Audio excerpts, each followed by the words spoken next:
Hello विद्यार्थियों, मैं मुकेश शर्मा। आज का हमारा टॉपिक है पार्शियल डिफरेंशियल इक्वेशन। इसके अंदर आज हम जो है पार्शियल डिफरेंशियल इक्वेशन, जो कि आपका चौथा यूनिट है डिफरेंशियल इक्वेशन के पेपर में, के अंदर हम स्टैंडर्ड फॉर्म्स पढ़ेंगे।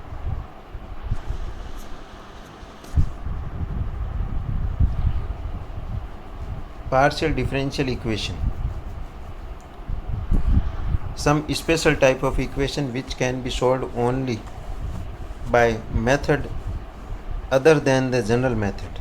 आज हम जो स्टैंडर्ड फॉर्म्स पढ़ेंगे उनमें ये क्या होते हैं कि जनरल मेथड से अलग कुछ मेथड इन्होंने दे रखे हैं, उससे कैसे पार्शियल डिफरेंशियल इक्वेशन सॉल्व करते हैं वो आज हम पढ़ेंगे। Some special type of equations which can be solved easily by method other than the general method.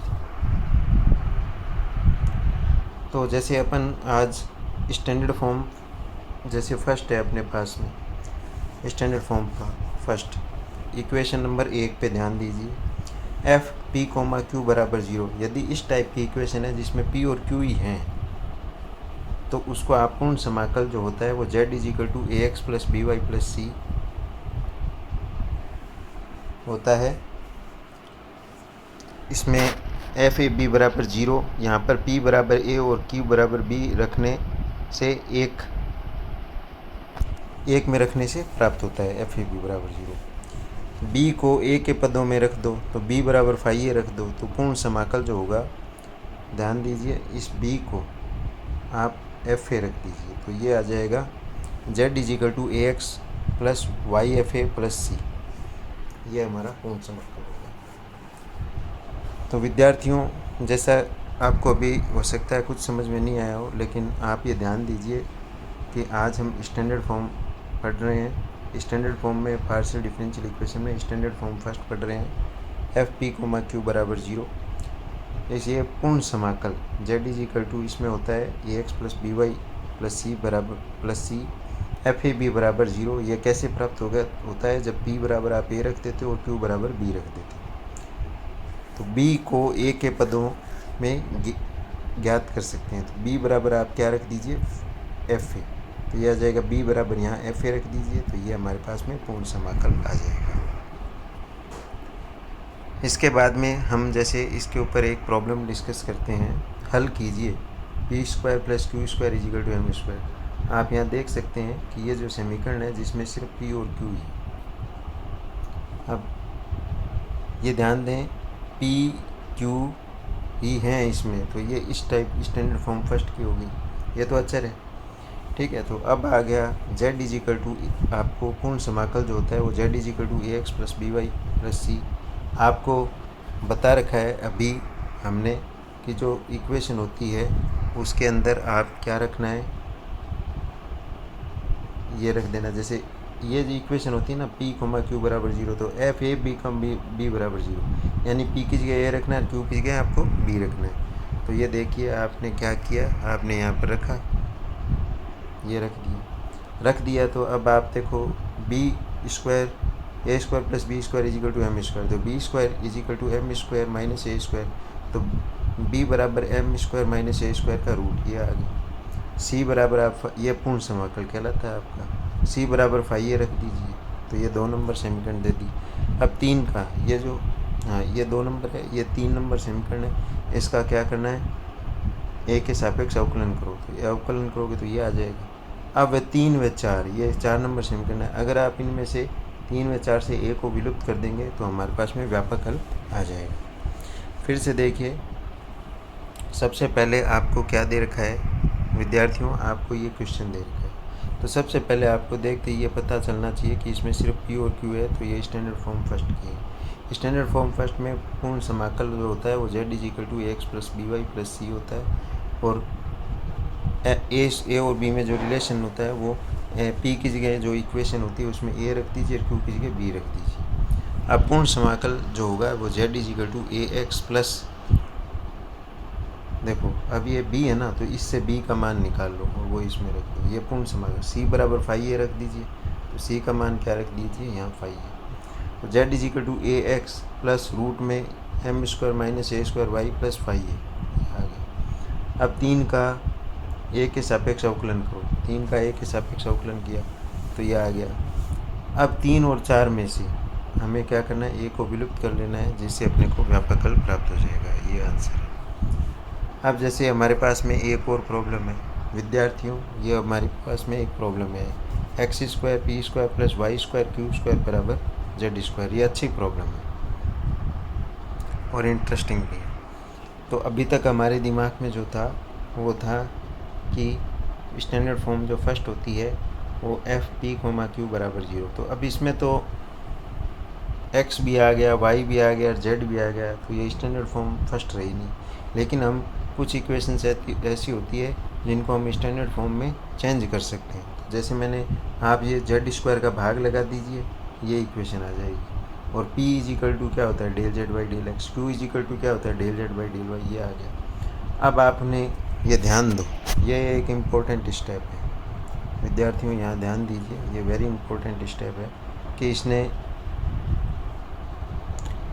ये मान लिया log x is equal to capital X, log y is equal to capital Y और log z is equal to capital Z, ये मान लिया। अब आपने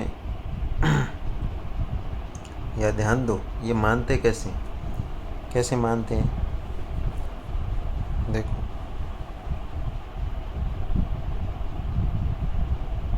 कैसे मानते हैं ये। तो ये इससे ये आ जाएगा del Z by del X है तो उसका मान ये आ जाएगा, del Z by del Y है तो इसका मान ये आ जाएगा। सॉल्व करोगे तो जो इक्वेशन है जो सॉल्व होने पे आई है, यानी आप ध्यान दो इस टर्म को x upon Z del Z by del X को आप capital del Z by del X लिख सकते हो, इसको तो ये लिख दिया।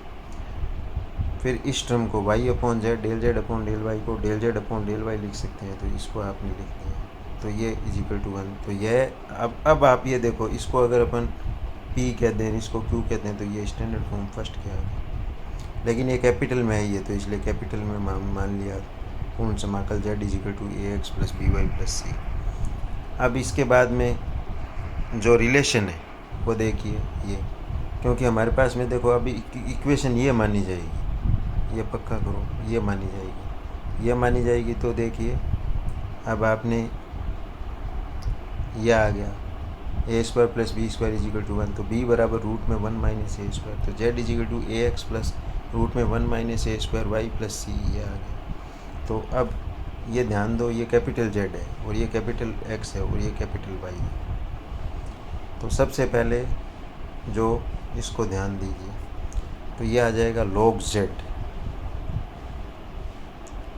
कैपिटल z है उसका मान हमने log z माना था, कैपिटल x है उसका log x माना था, कैपिटल y का log y माना था, प्लस ये आ गया। तो आप इतना भी छोड़ सकते हैं, इन्होंने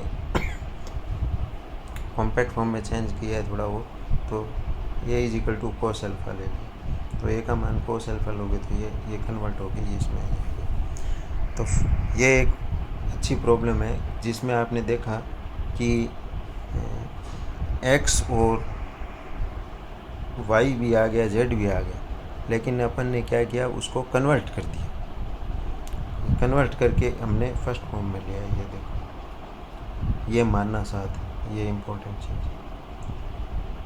तो ये बात है। अब हम आपको स्टैंडर्ड फॉर्म सेकंड में ले आते हैं। स्टैंडर्ड फॉर्म सेकंड है, वो मानक रूप सेकंड है, वो F Z comma P comma Q बराबर 0, यानी पहली जो थी वो एफ पी कोमा क्यू बराबर 0 थी।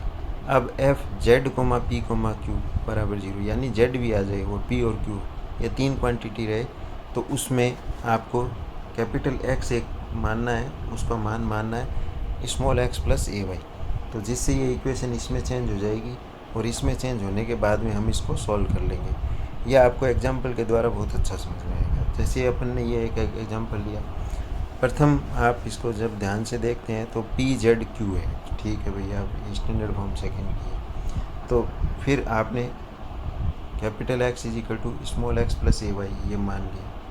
फिर p is equal to del Z by del X, आपको बता रखा है देखो इस यहाँ यहीं ध्यान दो, आप यहाँ ध्यान दो, इसमें जेड है जैसे का जैसे, ठीक है। पी को क्या रखना है, D Z by D X. Q को क्या रखना है, D Z by D X. ये और एक कैपिटल एक्स जहाँ ये, तो बस यही एक इम्पोर्टेंट चीज़ है। तो ये आपने क्या किया, capital X is equal to P is equal to D Z by D X, Q is equal to A D Z by D X. ये सब चीज़ें इसके अंदर, तो पी का मान ये रख दिया, क्यू का मान आपने पी और क्यू का मान ये रख दिया, तो ये मल्टीप्लाई होके ए D Z by D x का होल स्क्वायर बन गया। अब इसको अपन क्या कर लेते हैं, सॉल्व करते हैं। देखो सॉल्व कैसे करेंगे, वो करेंगे, आपको ये इक्वेशन आ गई, अब समाकलन करो। समाकलन करोगे तो ये आ जाएगा ये, अब जैसे ही समाकलन करोगे ये आ जाएगा। अब इसमें आप कैपिटल एक्स जो दिखाई दे रहा है उसको small X plus A Y लिख सकते हैं, तो ये आ जाएगा small X plus A Y.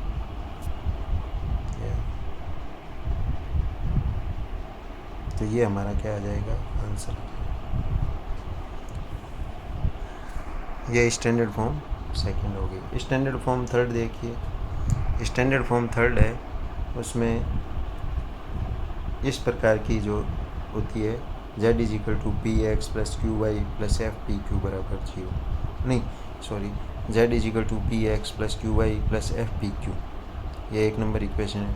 पूर्ण समाकल, सबसे पहले पूर्ण हल इसमें होता है Z is equal to A x plus b y plus f A b बराबर f A b. P is equal to होता है del Z by del x, तो ये q is equal to del, यानी देखो आप खुद ही देखो, पी को ए से रिप्लेस किया है, क्यू को बी से किया है, ये देख लो क्यों। तो पी क्या होता है, del Z by del X को ए लिखना है, क्यू क्या होता है, del Z by del X को बी लिखना है। पूर्ण समाकल, पूर्ण समाकल केवल मात्र पी तथा क्यू को ए तथा बी से प्रतिस्थापित कर दो। व्यापक हल में बी को फाई ए रख दो। विचित्र हल में क्या करना है, आपको ए और बी के सापेक्ष इसका क्या करना है, 2 नंबर इक्वेशन है उसका अवकलन करना है, तो ये इक्वेशन आ जाएगी 3 और 4, ठीक है। तो ये आ जाएगी 2 3 और 4, यहाँ 3 और 4 है, ठीक है। से ए और बी का विलुप्त कर हम विचित्र हल प्राप्त कर लेंगे। तो ये इसमें यहाँ ध्यान करेक्शन कर लो। इस अब ये एग्जाम्पल देखो, एग्जाम्पल से आपको समझ में आ जाएगा। सबसे पहले आपको ये इक्वेशन दे रखी है, तो आपको तुरंत पता चल जाएगा Z is equal to P X plus Q Y plus F P Q, तो ये इस टाइप की है, यानी पहले पी एक्स मिलना चाहिए, फिर क्यू वाई मिलना चाहिए, फिर फंक्शन ऑफ पी क्यू मिलना चाहिए कि हाँ ये स्टैंडर्ड फॉर्म थर्ड की है। तो इसमें आपको बता रखा है पी को ए से रिप्लेस करो, क्यू को बी से रिप्लेस कर दो, कर दिया साहब। अब विचित्र समाकलन के लिए आपने क्या किया, एक का ए और बी के सापेक्ष अवकलन कर दिया साहब। अब आपने क्या किया, देखो 2 3 व 1 से x तथा y को विलुप्त कर दो, तो ये आ गया z इक्वल टू, देखो इससे आप x का मान देखो, b y x का मान देखो माइनस बी, इससे देखो y का मान कितना आ गया माइनस ए, तो इस प्रकार से ये आ गया z equal to X Y. फिर आप ध्यान दीजिए, b को फाई ए रख दीजिए, व्यापक हल के लिए b को फाई ए रख दीजिए, तो b यहाँ और यहाँ दिखाई दे रहा है, ये रख दिया आपने। अब इसका a के सापेक्ष क्या करो, आंशिक अवकलन करो, तो ये आपने अवकलन किया, ये आ गया। अब 4 व 5 से a को जब आप विलुप्त कर दोगे तो हमारे पास में वो विचित्र आ जाएगा, व्यापक हल आ जाएगा, व्यापक हल ज्ञात किया जा सकता है। फिर से इसको समझेंगे, ये एक अच्छा एग्जाम्पल है। इसके z is equal to P X plus Q Y plus F P Q, ये आ गया। दी गई समीकरण का मानक रूप थर्ड जैसी है, ये आ गई मानक। विचित्र समाकलन ए तथा बी के सापेक्ष आंशिक अवकलन करने पर, ये आ गया। 1 2 तथा 3 से ए तथा बी को विलुप्त करने पर, ये आ गया। फिर व्यापक हल b is equal to phi a इसमें रख दो, तो b जहाँ जहाँ है b इज इक्वल टू आपने क्या रख दिया, फाई ए। तो अब a के सापेक्ष आंशिक अवकलन करने पर यह आंशिक अवकलन कर दिया इसका, तो ये हमारे पास में 4 और 5 से जब आप a को विलुप्त कर दोगे तो हमारे पास में व्यापक हल आ जाएगा। अब हम लास्ट जो स्टैंडर्ड फॉर्म 4 है वो पढ़ेंगे। स्टैंडर्ड फॉर्म 4 ऐसी है कि f1 x, p, यानी x और p अगर एक तरफ आ जाए और y और q एक तरफ चला जाए तो वो स्टैंडर्ड फॉर्म 4 का मामला है। तो दोनों पक्षों को एक अचर के बराबर रखना है। तो जैसे हमारे पास में ये देखो स्टेप बाय चलते हैं, P Q is equal to X Y, तो आपने पी अपॉन एक्स बराबर वाई अपॉन क्यू इसको लिख सकते हैं, कोई दिक्कत नहीं। तो ये देखो स्टैंडर्ड फॉर्म 4 का मामला है। इसको वो कहता है दोनों पक्षों, अब इसको पढ़िए अचर के बराबर मानो, तो ये अचर के बराबर मान लिया। अब देखो ध्यान से कि सबसे पहले हमने इसको और इसको बराबर किया तो p का मान आ गया, फिर इसको और इसको बराबर किया तो q का मान आ गया। अब d z is equal to p d x plus q d y, ये हमारे पास में आ गया। तो p का मान हमने ए एक्स रख दिया, q का मान हमने y अपॉन ए रख दिया। तो z is equal to A x, फिर आपने इंटीग्रेशन कर दिया तो ये आ गया z is equal to A x square बटा 2b y square upon 2a plus b. अब ये सॉल्व कर दीजिए तो वो हमारे पास में क्या आ गया, आंसर आ गया। फिर से अब इसको समझ लीजिए। सबसे पहले आपको ये प्रॉब्लम दे रखी है स्टैंडर्ड फॉर्म 4। स्टैंडर्ड फॉर्म 4 जो है वो देखिए कैसे। सबसे पहले आपने इसमें जो है ये ध्यान दीजिए, अगर आपकी कोई भी समीकरण है वो x और p उसमें एक तरफ आ जाए और y और q एक तरफ आ जाए तो वो स्टैंडर्ड फॉर्म 4 मान जाए। इसमें क्या करना है आपको, सबसे पहले आपको दोनों पक्षों को एक अचर के बराबर मानना है, ये आ गया। फिर आपको क्या करना है, हल कर p तथा q के मान। अब आपको देखो इससे पहला और जैसे तीसरा स्टेप है, इसको और इसको बराबर लोगे तो p का मान आ जाएगा, इसको और इसको बराबर लोगे तो q का आ जाएगा। फिर d z is equal to p d x plus q d y, ये आ गया। तो ये आ जाएगा अपने पास में p का मान अब यहाँ से रख दीजिए, ऊपर से ए एक्स, q का मान यहाँ से रख दीजिए वाई अपॉन है, तो डी जेड और दोनों तरफ इंटीग्रेशन कर दीजिए तो ये आ जाएगा, बस ये आंसर आ गया। अब हमारे कोई भी प्रॉब्लम हो, आप स्टैंडर्ड फॉर्म्स के जो और भी क्वेश्चंस करो, एग्जामिनेशन क्वेश्चंस करो, आपको और क्लियर हो जाएंगे ये। सबसे पहली बात है इनमें स्टैंडर्ड फॉर्म आपको पहचानने में आनी चाहिए, फिर आप उनको अप्लाई करो कैसे सॉल्व करना है। इससे आपको इस लेक्चर से आपको बेसिक आइडिया मिल जाएगा कि भाई किस प्रकार से स्टैंडर्ड फॉर्म सॉल्व करते हैं। धन्यवाद।